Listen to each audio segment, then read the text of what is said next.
So it's a holiday today, a church holiday. In the church year, it's the last Sunday of the year, and it ends with this holiday. Sometimes church holidays are known, like Christmas and Easter, and like in the whole world, not just like small little niche worlds. And then sometimes they're more obscure, like All Saints and Reformation and Pentecost, and this day, Christ the King Day. Truthfully, I normally ignore this holiday. If I did preach on it, you might have heard me talk about the archaic ideas of kings for our culture. We don't have kings. So our collective idea of what it would be like is like from like the Lion King, I would have said, or some other movie, Lord of the Rings. Except for some people who pay more attention to like the British royal family, and even that is a different idea of a kind of king. But today I'm going to acknowledge Christ the King Sunday, because actually we've been talking a lot about kings these days. There have been no kings marches where lots of people from our own country have been out in the streets demonstrating against what feels like governmental overreach and authoritarian rule, the kind kings have, where one person makes decisions. I think we associate kings with autocrats, oppression, ostentatious wealth, war-making, and inherited power, as opposed to earned authority. Like in the beginning of Luke 2, which I'm sure we will hear in 1 month. A decree went out from Caesar Augustus that all the world should be registered, and all went to their own hometowns to be counted. Jesus was born in a time of kings. The Roman Empire, in the time of Pax Romana, the peace of Rome, which meant everything's peaceful as long as you obey. And truthfully, the people Jesus was born into, the Jewish people, were waiting for a king. They always asked for a king, and then they got some kings, and then they lost battles several hundred years earlier, and were waiting for the time when they would again have that kind of power in the world, that kind of freedom to serve under their own king and not Rome. They called the one they were waiting for the Messiah. Like the song that we sang just now, that was what they wanted. Messiah, come and be our king. And the kings of that time were military rulers who led people out into battle. They wanted that because, well, that's what everybody else had. Maybe it's what we always want, a king who is on our side. We're about to enter this season of Advent, and that season is all about waiting for the Messiah. And as the Christmas story will tell us, Christ comes into that time. And he'll be born out back in a stable because there's no room for him in the inn. He'll be born not to any line of royalty, well, depending on who you listen to. He'll be born to questionable parentage. He'll be laid in a manger that feeds animals. What child is this? Laid to rest in Mary's arms. This is Christ the King. We don't know much about Jesus' childhood, actually. What would come next? What child is this? Just one scene from when he's 12, when he gets lost in the temple. I think that the headlines in the Bible would tell us, but I don't really think he gets lost. I think his parents just lose him. He was there in the temple learning and reading with the other scholars. So he's a scholar. We know that later on people will call him rabbi. That means teacher. He'll be driven out into the desert later on in his life to be tempted by the tempter. And one of the temptations is to be ruler of the world, which he refuses. Later, he would collect an odd group of people around him, the disciples, and name them as his friends, fishers and tax collectors. No one that anyone would say belongs in any court of royalty. And then he travels around a lot. He's a wanderer, staying in people's houses, talking to those considered to be unsavory people, just like they were people. Sick people who were contagious, and sex workers, and also unclean by the letter of the law. He teaches that the first will be last and the last will be first. He tells them that you have heard it said, an eye for an eye, but I tell you, love your enemy and pray for those who persecute you. He tells them, before you judge another, noticing the speck in their own eye, first take out the log in your own eye. One day, there were like 5,000 people who gathered to hear him, and you hear that and think, who counted the 5,000 people? But the important thing about the number 5,000 is it is also the number that would represent what a Roman battalion was. So this group of 5,000 people that gathered, likely, it also says 5,000 people not including women and children. So 5,000 men were gathered to listen to Jesus. So it was an army gathered to listen to Jesus, hoping that that's what would happen. And he told them all to sit down, for there was much grass. That's an actual line in the Bible. Out in Berkeley, it was our favorite verse. Lots of people around, he tells them to sit down, and he feeds them, and then he starts talking to them about peace. He preaches, blessed are the peacemakers. He warns people against pride and hoarding money. He says to be on guard against all kinds of greed. He eats dinner with people he's not supposed to eat with. He tells stories about people being lost and found and welcomed and loved and celebrated.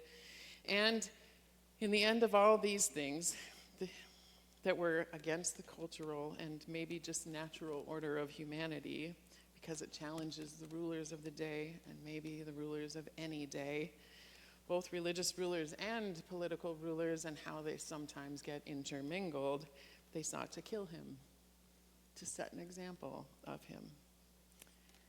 People, I am not cherry-picking verses here.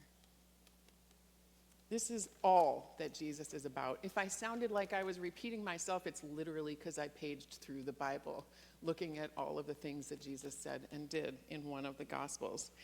This is all that Jesus is about, and it's all over all four Gospels. There is no other Jesus. I feel like I shouldn't have to say these things out loud. It's just so obviously Jesus. Then all of his friends got scared because they were trying to kill him. They denied him, hid, or ran away, and he knew that would happen, and yet he gathered with them for that last supper, one last meal, and instituted a new covenant between people and God, a sacrificial law that would be fulfilled by him instead of all the law that had come before. And on that night, he washed their feet like a servant and told them to love one another. And then he chooses not to fight, not to play their death-dealing games, and they hang him on a cross to die. No throne, just a cross.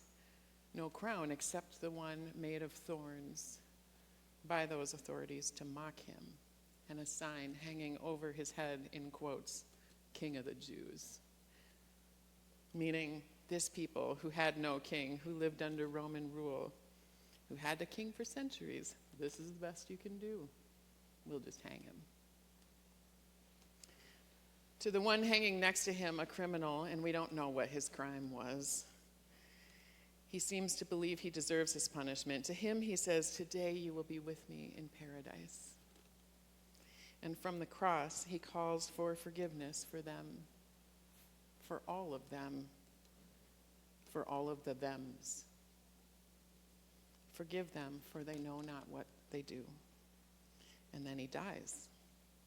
They decided Jesus was a criminal and criminalized whatever it is that he did, and this is just another day in the Roman Empire. Don't mess with Rome. These days, if you're paying attention to some Christian spaces, you'll get a different idea of Jesus. Can you flip to the next slide? Never mind. We will not flip to the next slide. You'll get a picture of Jesus that has, it gets whiter every year. And there are massive, not even a six-pack, but like muscles all over his body. And like his arms are breaking the cross as he holds up his hands in fists. There are pastors of churches that are working hard on Jesus' image because it's problematic for them. He's a little too peaceful and therefore not macho enough. They like to highlight this passage where Jesus goes into the temple and overturns the tables when he gets angry. It is a day when he's mad at people for turning his Father's house into a den of thieves, is what he says. As if Jesus from the cross would call people to fight with these arms held up. And then they'll talk about Jesus coming back as if he's going to do a revenge tour. Jesus came once, and he came in these ways teaching love and grace, and upending hierarchy. So what makes people so very sure that he's going to come back in a different way next time? He did rise from the dead. And mostly what he said to people in those resurrection appearances was, "Peace be with you." Is this a picture of a king? So where does this strange church holiday come from? It was added to the liturgical calendar 100 years ago, today, established in 1925 between the two world wars, in the face of growing nationalism and secularism. The Pope wanted to remind Christians that their first allegiance is to God and not any earthly ruler. This was to remind the church that calling Jesus Lord or King was a radical act in the Holy Roman Empire. When early Christians said that Jesus was Lord and King, they were also saying that Caesar and Herod were not. When they used this Christ as King language, they were making a dangerous statement of resistance against those ideas. So that was the whole point of Christ the King Sunday, but we are human and we get confused. It just seems Jesus was not very successful in redefining what a king is. So the reason I don't normally pay attention to this Sunday is because we get it wrong so often.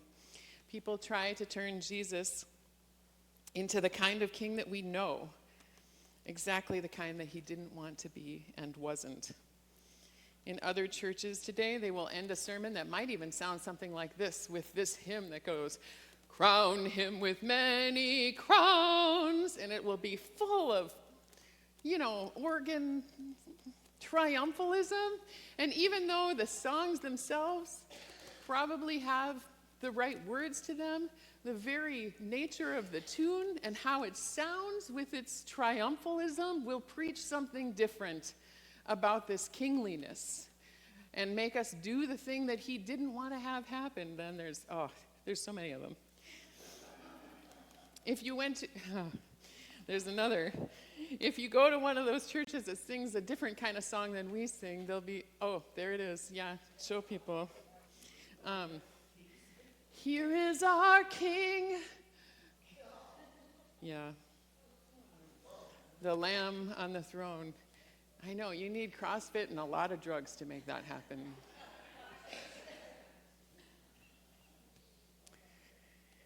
It seems these problems of power and power abuse surface again and again and again from before the time of Jesus through Constantine. In all kinds of times and places, people try to marry their own power to God's and distort the face of God and the meaning of God's message in the process, which, just in case you forgot, is about love and grace. If Jesus is a king, he was once again trying to flip the script of what everything was about and teach us a new way to live, a new kind of kingdom, one that cares for all people, reaches out to the marginalized, or actually just lives on the margins, and equates servanthood with greatness. There is no other Jesus. Full stop.